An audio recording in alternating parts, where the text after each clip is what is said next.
20 of The Secret Garden by Frances Hodgson Burnett. Chapter 20 I Shall Live Forever and Ever and Ever.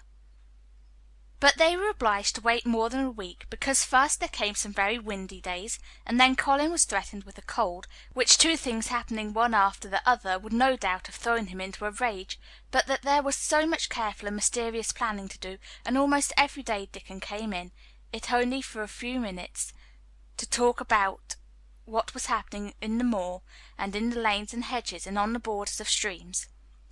The things he had to tell about otters and badgers and water rats' houses, not to mention birds' nests and field mice and their burrows, were enough to make you almost tremble with excitement when you heard all the intimate details from an animal charmer, and realized with what thrilling eagerness and anxiety the whole busy underworld was working.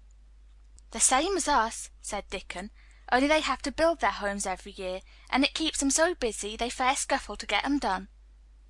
The most absorbing thing, however, was the preparations to be made before Colin could be transported with sufficient secrecy to the garden. No one must see the chair carriage, and Dickon and Mary, after they turned a certain corner of the shrubbery and entered upon the walk outside the ivied walls. As each day passed, Colin had become more and more fixed in his feeling that the mystery surrounding the garden was one of its greatest charms. Nothing must spoil that. No one must ever suspect that they had a secret. People must think that he was simply going out with Mary and Dickon because he liked them and did not object to their looking at him. They had long and quite delightful talks about their route. They would go up this path and down that one and cross the other, and go round among the fountain flower beds as if they were looking at the bedding out plants the head gardener, Mr. Roach, had been having arranged. That would seem such a rational thing to do that no one would think it at all mysterious. They would turn into the shrubbery walks and lose themselves until they came to the long walks. It was almost as serious and elaborately thought out as the plans of march made by great generals in times of war. Rumors of the new and curious things which were occurring in the invalid's apartment had, of course, filtered through the servants' hall into the stable yards and out among the gardeners, but notwithstanding this, Mr. Roach was startled one day when he received orders from Master Colin's room to the effect that he must report himself in the apartment no outsider had ever seen, as the invalid himself wished to speak to him. "Well, well," he said to himself as he hurriedly changed his coat, "what's to do now? His Royal Highness that wasn't to be looked at calling up a man he's never set eyes on?" Mr. Roach was not without curiosity. He had never caught even a glimpse of the boy, and had heard a dozen exaggerated stories about his uncanny looks and ways and his insane tempers. The thing he had heard oftenest was that he might die at any moment, and there had been numerous fanciful descriptions of a humped back and helpless limbs given by people who had never seen him. "Things are changing in this house, Mr. Roach," said Mrs. Medlock as she led him up the back staircase to the corridor onto which opened the hitherto mysterious chamber. "Let's hope they're changing for the better, Mrs. Medlock," he answered. "They couldn't well change for the worse," she continued, "and queer as it all is, there's them as finds their duties made a lot easier to stand up under. Don't you be surprised, Mr. Roach, if you find yourself in the middle of a menagerie and Martha Sowerby's Dickon more at home than you or me could ever be." There really was a sort of magic about Dickon, as Mary always privately believed. When Mr. Roach heard his name he smiled quite leniently. "He'd be at home in Buckingham Palace or at the bottom of a coal mine," he said, "and yet it's not impudence either. He's just fine, is that lad." It was perhaps well he had been prepared, or he might have been startled. When the bedroom door was opened, a large crow, which seemed quite at home perched on the high back of a carven chair, announced the entrance of a visitor by saying "Caw, caw," quite loudly. In spite of Mrs. Medlock's warning, Mr. Roach only just escaped being sufficiently undignified to jump backward. The young Rajah was neither in bed nor on his sofa. He was sitting in an armchair, and a young lamb was standing by him, shaking its tail in feeding lamb fashion, as Dickon knelt giving it milk from a bottle. A squirrel was perched on Dickon's bent back, attentively nibbling a nut. The little girl from India was sitting on a big footstool looking on. "Here is Mr. Roach, Master Colin," said Mrs. Medlock. The young Rajah turned and looked his servitor over. At least that was what the head gardener felt happened. "Oh, you are Roach, are you?" he said. "I sent for you to give you some very important orders." "Very good, sir," answered Roach, wondering if he was to receive instructions to fell all the oaks in the park or to transform the orchards into water gardens. "I'm going out in my chair this afternoon," said Colin. "If the fresh air agrees with me, I may go out every day. When I go, none of the gardeners are to be anywhere near the long walk by the garden walls. No one is to be there. I shall go out about 2 o'clock, and every one must keep away until I send word that they may go back to their work." "Very good, sir," replied Mr. Roach, much relieved to hear that the oaks might remain and that the orchards were safe. "Mary," said Colin, turning to her, "what is that thing you say in India when you have finished talking and want people to go?" "You say you have my permission to go," answered Mary. The Rajah waved his hand. "You have my permission to go, Roach," he said, "but remember this is very important." "Caw, caw," remarked the crow hoarsely, but not impolitely. "Very good, sir. Thank you, sir," said Mr. Roach, and Mrs. Medlock took him out of the room. Outside in the corridor, being a rather good-natured man, he smiled until he almost laughed. "My word," he said, "he's got a fine lordly way with him, hasn't he? You'd think he was a whole royal family rolled into one, Prince Consort and all." "There," protested Mrs. Medlock, "we've had to let him trample all over every one of us ever since he had feet, and he thinks that's what folks was born for."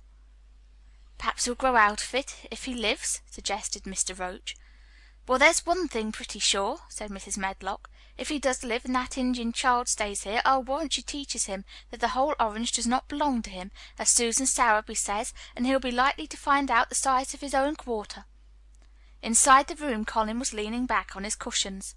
"It's all safe now," he said, "and this afternoon I shall see it. This afternoon I shall be in it." Dickon went back to the garden with his creatures, and Mary stayed with Colin. She did not think he looked tired, but he was very quiet before their lunch came, and he was quiet while they were eating it. She wondered why, and asked him about it. "What big eyes you've got, Colin," she said. "When you are thinking, they get as big as saucers. What are you thinking about now?" "I can't help thinking about what the garden will look like," he answered. "The garden?" asked Mary. "The springtime," he said. "I was thinking that I've never really seen it before. I scarcely went out, and when I did go I never looked at it. I didn't even think about it." "I never saw it in India because there wasn't any," said Mary.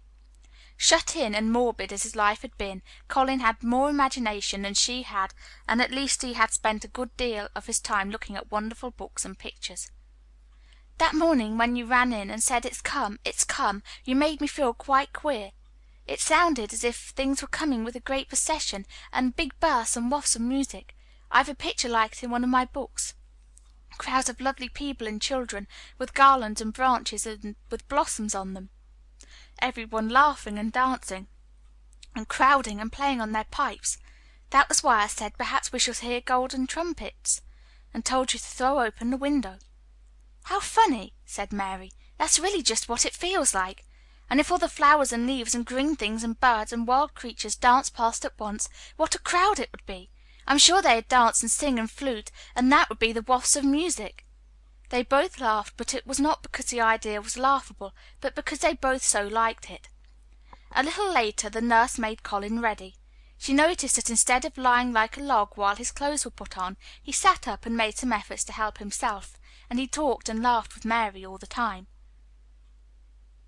"This is one of his good days, sir," she said to Dr. Craven, who dropped in to inspect him. "He's in such good spirits that it makes him stronger." "I'll call in again later in the afternoon, after he has come in," said Dr. Craven. "I must see how the going out agrees with him. I wish," in a very low voice, "that he would let you go with him."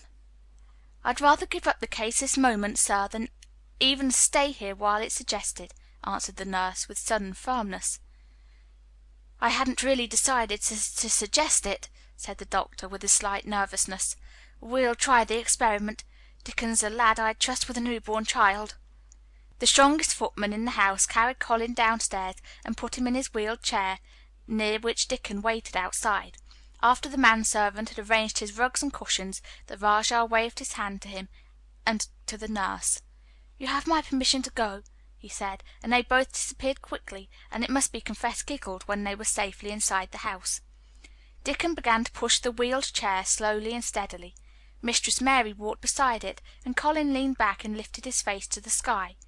The arch of it looked very high, and the small snowy clouds seemed like white birds floating on outspread wings below its crystal blueness. The wind swept in soft big breaths down from the moor, and was strange with a wild clear scented sweetness. Colin kept lifting his thin chest to draw it in, and his big eyes looked as if it were they which were listening instead of his ears. "There are so many sounds of singing and humming and calling out," he said. "What is that scent the puffs of wind bring?" "It's gorse on the moor that's opening out," answered Dickon. The bees are at it wonderful to day." Not a human creature was to be caught sight of in the paths they took. In fact, every gardener or gardener's lad had been witched away. But they wound in and out among the shrubbery, and out and round the fountain's bed, following their carefully planned route for the mere mysterious pleasure of it. But when at last they turned into the long walk by the ivied walls, the excited sense of an approaching thrill made them, for some curious reason they could not have explained, to begin to speak in whispers. "This is it," breathed Mary. "This is where I used to walk up and down and wonder and wonder." "Is it?" cried Colin, and his eyes began to search the ivy with eager curiousness. "But I can see nothing," he whispered. "There is no door." "That's what I thought," said Mary. Then there was a lovely breathless silence, and the chair wheeled on. "That is the garden where Ben Weatherstaff works," said Mary. "Is it?" said Colin. A few yards more, and Mary whispered again. "This is where the robin flew over the wall," she said. "Is it?" cried Colin. "Oh, I wish he had come again." "And that," said Mary with solemn delight, pointing under a big lilac bush, "is where he perched on a little heap of earth and showed me the key." Then Colin sat up. Where? There?" he cried, and his eyes were as big as the wolf's in Red Riding Hood when Red Riding Hood felt called upon to remark on them. Dickon stood still, and the wheeled chair stopped. "And this," said Mary, stepping on to the bed close to the ivy, "is where I went to talk to him when he chirped at me from the top of the wall. And this is the ivy the wind blew back," and she took hold of the hanging green curtain. "Oh, is it? Is it?" gasped Colin. "And here is the handle, and here is the door. Dickon, push him in quickly." And Dickon did it with one strong, steady, splendid push. But Colin had actually dropped back against his curtains, even though he gasped with delight, and he had covered his eyes with his hands, and held them there, shutting out everything until they were inside, and the chair stopped as if by magic, and the door was closed. Not till then did he take them away and look round and round and round, as Dickon and Mary had done, and over walls and earth and trees and swinging sprays and tendrils the fair green veil of tender little leaves had crept, and in the grass under the trees, in the grey urns in the alcoves, and here and there everywhere were touches of splashes of gold and purple and white, and the trees were showing pink and snow above his head, and there were fluttering of wings, and faint sweet pipes and humming, and scents, and the sun fell warm upon his face like a hand with a lovely touch. And in wonder Mary and Dickon stood and stared at him. He looked so strange and different because a pink glow of colour had actually crept all over him, ivory face and neck and hands and all. "I shall get well! I shall get well!" he cried out. "Mary, Dickon, I shall get well, and I shall live for ever and ever and ever." Chapter 21.